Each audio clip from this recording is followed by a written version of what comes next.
అమ్మవారి ముద్దుల తనయుడు బుజ్జి వినాయకుడు. బాలగణపతికి ఏ చిన్ని కష్టం వచ్చినా, ఎవరైనా ఏ రీతినైనా అవహేళన చేసినా, చిన్న చూపు చూసినా అమ్మ అనుగ్రహం చెందుతుంది. అమ్మ దయుంటే జయాలు కలుగుతాయి, అమ్మ దరి ఉంటే భయాలు తొలుగుతాయని పురాణ పెద్దలు చెబుతారు. బొజ్జి వినాయకుణ్ణి హేళన చేసి చంద్రుడు కోరి కష్టాలు తెచ్చుకుంటాడు, అమ్మ శాపానికి గురవుతాడు. అయితే వెన్నలాంటి మనసున్న వినాయకుణ్ణి ఆరాధిస్తే గణనాథుని ఆశీస్సులతో పాటు జగన్మాత ఆశీస్సులు లభిస్తాయి. భక్తుల పాలిట వరదుడైన వినాయకుణ్ణి సంకటహర చతుర్థి నాడు ప్రత్యేక రీతిలో ఆరాధిస్తే సంకటాలన్నీ తొలగిపోతాయి.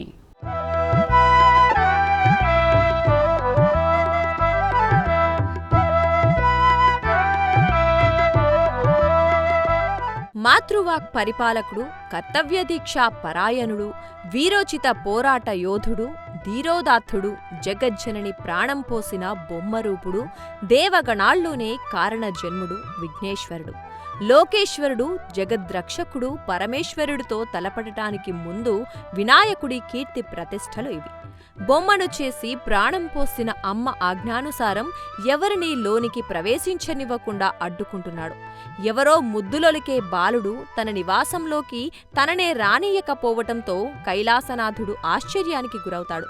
ఆ చిన్నారిని లాలించి బుజ్జగించి పరిపరి విధాల నయానా భయానా చెప్పి తన నివాసంలోకి తనను వెళ్లనివ్వమని కోరుతాడు.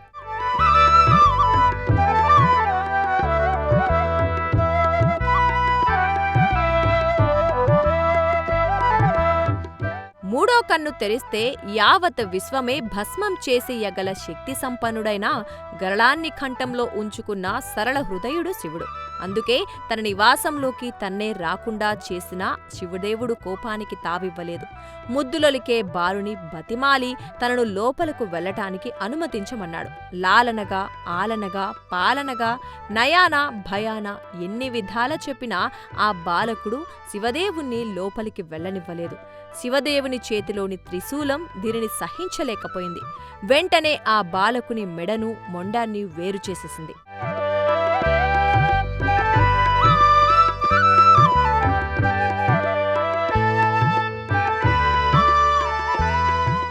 లిప్తపాటు కాలంలో జరిగిన ఈ ఘటన ఓ దివ్యదేవుడి ఆవిష్కారం కోసం అనే సంగతి అనంతరం లోకాలకు విదితమైంది. పార్వతీ అమ్మవారు బయటికి రావటం, తానే బాలకునికి ప్రాణం పోసి కాపలాగా ఉంచానని చెప్పటం, మాతృవాక్ పరిపాలకుడిగా తన కర్తవ్యాన్ని త్రికరణ శుద్ధిగా నెరవేర్చిన తాను సృష్టించిన బాలకుడిగా తన పుత్రుణ్ణి జీవింతుని చెయ్యమని కోరటం, శివాజ్ఞ ప్రకారం దక్షిణ దిశగా పడుకొని ఉన్న గజరాజు తలను తెచ్చి ఆ బాలునికి అమర్చటం, ఆ వినాయకుడు దేవగణాలకు నాయకుడు కావటం, భక్తజనులకు దేవదేవుడు కావటం అన్నీ జరిగాయి. తల్లిదండ్రుల చుట్టూ ప్రదక్షిణం సర్వభూ ప్రదక్షిణతో సమానమని, మాతాపితరుల ఆరాధన సర్వదేవతారాధనతో సమానమని తెలియచెప్పిన మహోన్నతుడు వినాయకుడు.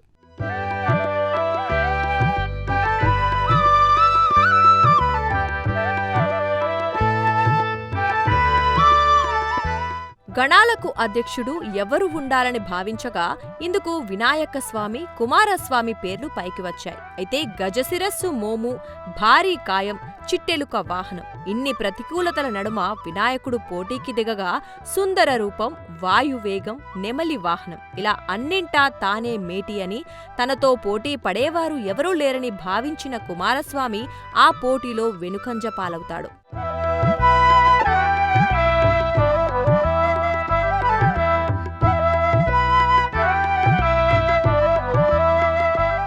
లోకంలో తల్లిదండ్రులకు మించిన గొప్పవారు ఎవరూ లేరని వినాయకుడు చాటి చెప్పాడు.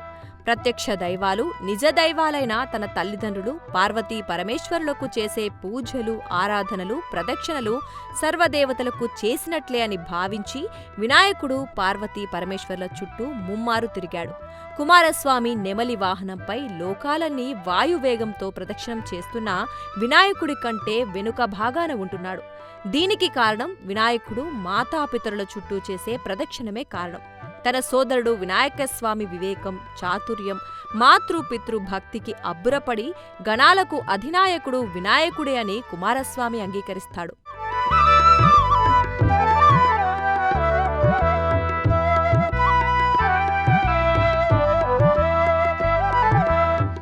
వినాయకుణ్ణి భక్తి శ్రద్ధలతో ఆరాధిస్తే సర్వం సమకూరుస్తాడు, ఇహపర సౌఖ్యాలు కలగజేస్తాడు. అపహాస్యం చేస్తే చంద్రుడి మాదిరి కష్టాలు పడాల్సి వస్తుంది. అసలు మానవ జీవితాన్ని చూసుకుంటే గణపతి నవరాత్రులతో సామీప్యం కనిపిస్తోంది. మనిషి పుట్టి పెరిగి తనువు చాలించే కాలాన్ని 100 ఏళ్లుగా భావిస్తాం. ఏ కొందరికో మాత్రమే 100 ఏళ్ల భాగ్యం ఉండవచ్చు. అందుకే 90 ఏళ్లను అంతకంటే తక్కువను లెక్కేసుకోవచ్చు. గణపతి నవరాత్రులు అంటే 9 రోజులు నిర్వహిస్తాం. మనిషి పుట్టినప్పుడు ఆర్భాటంగా హడావుడి బాలసారలు ఉంటాయి. అనంతరం ఎన్నో వేడుకలు, కష్టసుఖాల ఘట్టాలు, ఇలా ఎన్నో బాల్య, యవ్వన, కౌమార, వార్ధక్య దశల్లో జరిగాక చివరగా దైవక్యం ఘట్టం వస్తుంది. అక్కడికే మనిషి జీవిత కథ ముగుస్తుంది. గణపతి నవరాత్రి ఉత్సవాల్లో తొలుత ఎంతో అట్టహాసంగా గణపతి ప్రతిమను ఏర్పాటు చేసి పూజాదికాలు, అర్చనలు, ఆధ్యాత్మిక కార్యక్రమాలు, సాంస్కృతిక కార్యక్రమాలు, ఇలా ఎన్నో ఘట్టాలను 9 రోజుల పాటు నిర్వహిస్తాం. చివరగా గణపతి ప్రతిమను జల నిమజ్జనం చేసి కథ సంపూర్ణం చేస్తాం.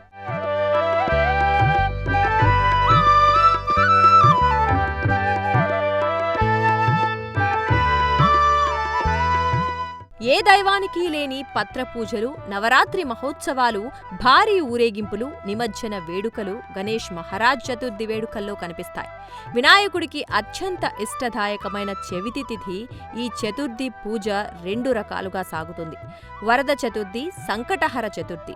ప్రతి మాసం పౌర్ణమి అనంతరం వచ్చే చతుర్థిని సంకటాలు తొలగించే సంకట చతుర్థిగా భక్తులు భావించి ఈ వేడుకను భక్తి శ్రద్ధలతో చేసుకుంటారు. వినాయక వ్రతానికి ఆలంబనగా సంకటహర చతుర్థిని నిర్వహించటం జరుగుతోంది.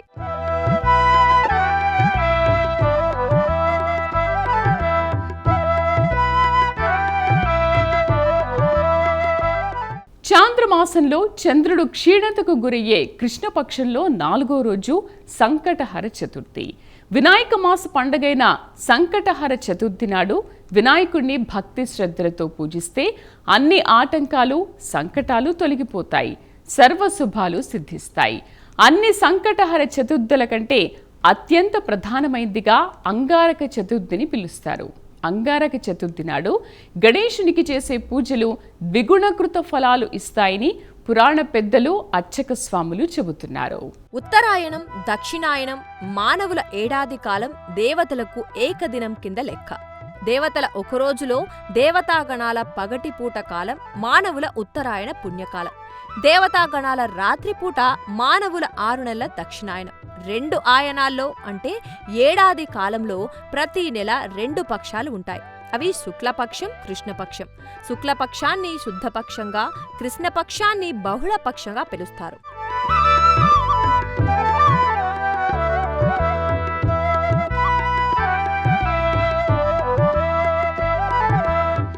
శుక్లపక్షాన్ని ఉత్తరాయణంతో, కృష్ణపక్షాన్ని దక్షిణాయనంతో పోల్చవచ్చు. ఎందుకంటే పౌర్ణమి చంద్రుడు వికాసవర్ధనుడిగా ప్రకాశిస్తూ ఉండగా దీనిని దేవతల పగటిపూటగా అభివర్ణించవచ్చు. క్షీణదశలో అమావాస్య చంద్రుడు చీకట్లతో కొట్టుమిట్టాడుతూ ఉండగా దీనిని దేవతాగణాల రాత్రిపూటగా భావించవచ్చు.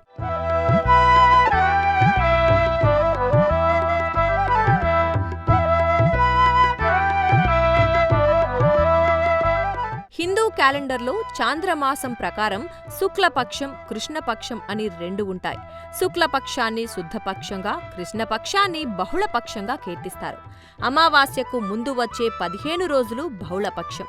కృష్ణపక్ష చంద్రుడు అంటే క్షీణతకు గురవుతున్న చంద్రుడు. సౌమ్యుడైన సోముడు బహుళపక్షంలో కృష్ణపక్ష చంద్రుడుగా మారటానికి గణనాథుని మాతృమూర్తి ఇచ్చిన శాపమే కారణమని పురాణాలు చెబుతుంటాయి.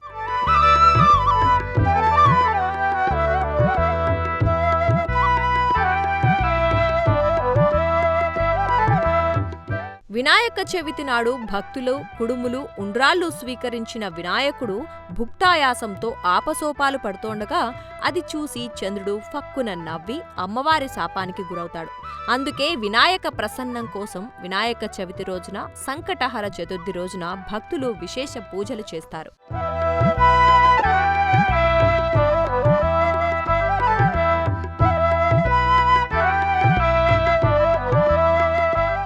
కృష్ణపక్షం లేదా బహుళపక్షంలో పౌర్ణమి అనంతరం 3-4 రోజుల్లో చవితి తిథి వస్తుంది. సూర్యాస్త సమయంలో సాయం సంధ్యా ప్రదోషపు వేళ చవితి ఉన్నప్పుడు ఆ రోజున సంకటహర చవితిగా పరిగణిస్తారు. 2 రోజులు ప్రదోష సమయంలో చవితి ఉంటే రెండో రోజును సంకటహర చవితిగా భావించాలని పండితోత్తములు, పురాణ పెద్దలు చెబుతున్నారు.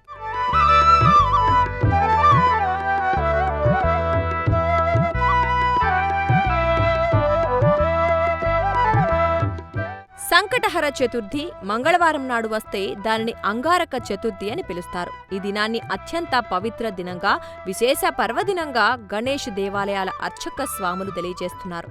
అంగారక చతుర్థి నాడు సంకటహర చతుర్థి వ్రతాన్ని ఆచరిస్తే జాతకంలోని కుజదోషాలన్నీ తొలగిపోతాయని చెబుతున్నారు. అంగారక చతుర్థి నాడు చేసే ఈ వ్రతం వల్ల చేపట్టే ఏ పనులైనా ఏ ఆటంకాలు లేకుండా నిర్విఘ్నంగా సాగుతాయని, సంకటాలన్నీ తొలగి సంపూర్ణ శుభఫల సాఫల్యం చేకూరుతుందని అర్చక శ్రేష్ఠులు తెలియజేస్తున్నారు.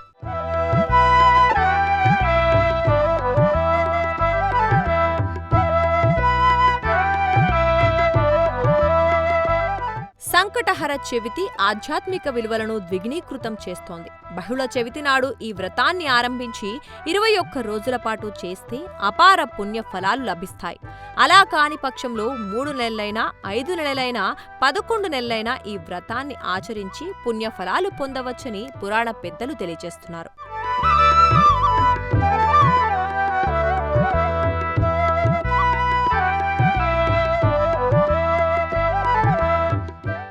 పూజలు, అభిషేకాలు, ఉపవాసాలు, జాగరణలు, ఏకాహాలు, భజనలకు విశేష పుణ్యఫలాలు లభిస్తాయని హిందూ పురాణాలు తెలియజేస్తున్నాయి. తెలిసి కానీ తెలియక కానీ మహత్తర పర్వదినం రోజున మహోన్నత పుణ్యకార్యాన్ని చేసిన వారికి పుణ్యలోకాలు ప్రాప్తిస్తాయని పవిత్ర పురాణాలు చెబుతున్నాయి. మహాపాపాత్ములు ఈ రీతిన చిన్ని పుణ్యకార్యం చేసి నరకలోక ఛాయలకే వెళ్లకుండా పుణ్యలోకాలకు వెళ్లిన కథలు పవిత్ర కార్తీక పురాణంలో కనిపిస్తాయి. ఇదే రీతిన గణేశ పురాణంలోనూ ఘటనలు కనిపిస్తాయి. పాపాత్ములై ఉండి తెలియకుండా సంకటహర చతుర్థి నాడు పుణ్యకార్యం ఆచరించి పుణ్యగతులు పొందిన వ్యక్తి కథ ఇందులో కనిపిస్తుంది. హైందవ జాతి పూజించే అనేకానేక దేవతామూర్తుల్లో గణనాథుడు అగ్రగణ్యుడు. వినాయకుడు, విఘ్నేశ్వరుడు, గణపతి, గణేశుడు, గణనాథుడు ఆదిగా గల 1,000,000,000,000 నామాలతో ఆరాధింపబడే గణనాథుడు ప్రపంచవ్యాప్తంగా వివిధ రూపాల్లో పలు నామధేయాలతో ఆరాధింపబడుతున్నాడు.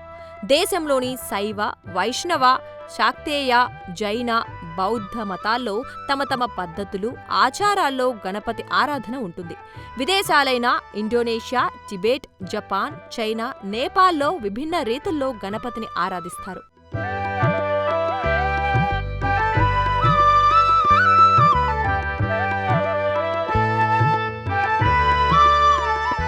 హిందూ సాంప్రదాయంలో విశేష రీతిలో పూజలు, వినూత్న పద్ధతుల్లో అర్చనలు, అభిషేకాలు, ఉపవాసాలు ఉంటాయి.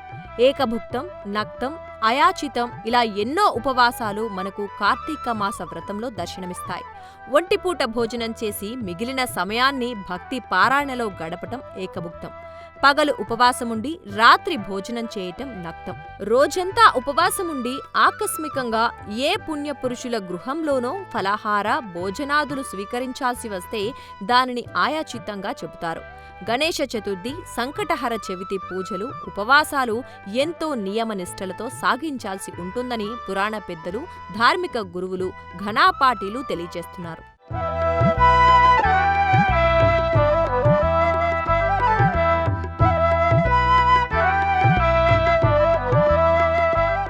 సంకటహర చవితి వ్రతాచరణ గురించి పురాణ పెద్దలు, అర్చక స్వాములు సంపూర్ణ వివరణ ఇచ్చారు. వ్రతాచరణ పర్వదినాన ప్రాతః సమయంలో అభ్యంగర స్నానం లేదంటే తలారా స్నానం చేసి గణపతి పూజలకు సంసిద్ధం కావాలని, వినాయక ప్రతిమ ఎదుట శ్వేత లేదా అరుణవర్ణపు వస్త్రాన్ని ఉంచి పసుపు కుంకుమలతో అలంకరణ చేయాలి. 3 గుప్పిళ్ల బియ్యాన్ని వస్త్రంలో వేసి తమలపాకులు, వక్కలు, ఖర్జూర ఫలాలు దక్షిణా పెట్టి మనస్సులో కోరికను మననం చేసుకుని మూటగా కట్టాలి. అనంతరం సంకట నాశన పూజ చేసి స్తోత్రం పఠించాలి. వ్రతకథ, ధూప, దీప, నైవేద్యాలు సమర్పణల అనంతరం గణపతి ఆలయాన్ని దర్శించుకోవాలి. ఆలయంలో 21 ప్రదక్షిణలు చేయాలి. అలా కాని పక్షంలో 3 లేక 11 ప్రదక్షిణలు చేయాలి.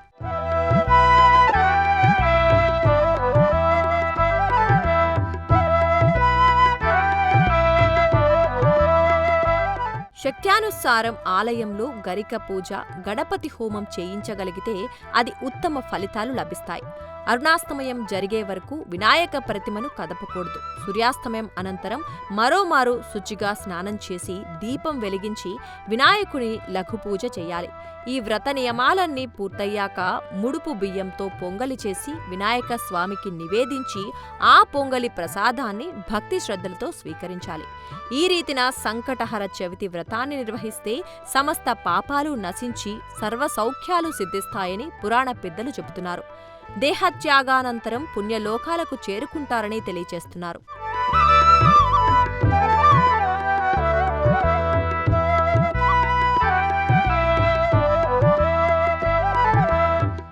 సంకటహర చతుర్థి వ్రతకథను పరిశీలిస్తే వినాయక భక్తుడైన ఓ ఋషి పుంగవుడి ఆశ్రమాన్ని అమరేంద్రుడైన దేవేంద్రుడు దర్శించుకుని అనంతరం పుష్పక విమానంపై స్వర్గలోకానికి తిరిగి వెళ్తుండగా ఇంద్రలోక మార్గంలో ఓ రాజ్యం వద్ద విమానం ఆకస్మికంగా ఆగిపోతుంది.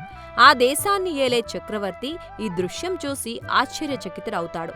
దేవేంద్రునికి నమస్కరించి సురపతి ప్రయాణించే గగన విహంగం తమ రాజ్యంలో అర్ధంతరంగా ఎందుకు నిలిచిపోయింది, ఇందు తమ అపరాధం ఏమైనా ఉందా అని వినమ్రంగా అడుగుతాడు. దానికి ఇంద్రుడు, రాజా, మీ రాజ్యంలో పాప పంకిలుడైన వ్యక్తి దివ్య విమానంపై దృష్టి సారించటంతో ఆ దృష్టి దోషం వల్ల ఈ పరిస్థితి తలెత్తిందని చెబుతాడు. దీనికి పరిష్కార మార్గం చెప్పి తమ రాజ్యానికి సంక్రమించిన అపకీర్తి తొలగే విధాన్ని తెలియచేయాలని పరిపరి విధాలా వేడుకుంటాడు.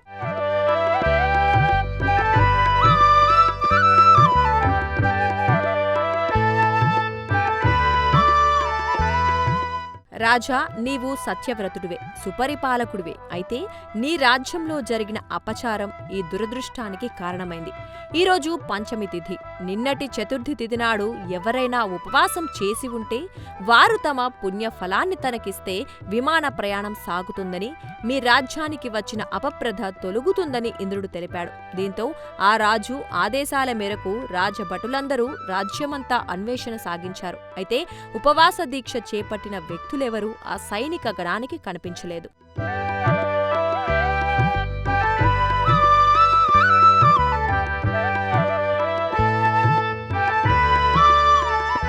హతాశులైన రాజభటులకు ఆకస్మికంగా ఓ ఆశ్చర్యకర ఘటన దర్శనమిచ్చింది. అసువులు బాసిన ఓ మహిళ సూక్ష్మ శరీరాన్ని దేవగణాలకు చెందిన దూతలు తీసుకెళ్లటాన్ని గమనించారు. అయితే తమ రాజ్యానికి చెందిన ఆ స్త్రీ ఎంతో పాపకర్మలకు పాల్పడిందని, ఒక్క పుణ్యకారం చేయని ఆమెను పుణ్యలోకానికి తీసుకెళ్లటం ఏమిటని ప్రశ్నించారు. దీంతో ఆ దేవభటులు పవిత్ర సంకటహర చతుర్థి దినాన ఈ మహిళ ఉపవాసముందని, మరునాడు ఉదయం కొంత ఆహారం తీసుకొని ఉపవాస విరమణ చేసిందని తెలిసి చేసినా తెలియక చేసినా సంకటహర చతుర్థి ఉపవాసం ఫలం వల్ల ఆమెకు వ్రతఫలం దక్కిందని, మరణించిన ఆమెను అందుకే పుణ్యలోకాలకు తీసుకెళ్తున్నామని దైవభటులు చెప్తారు.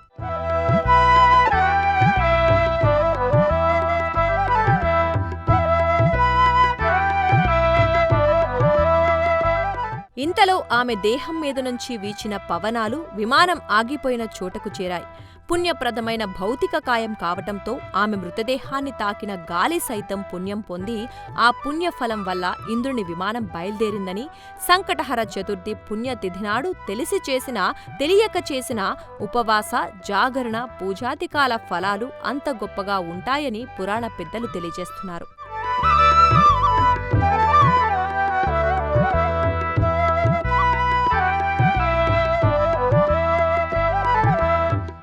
అన్ని పూజల్లో వినాయక పూజ మిన్న.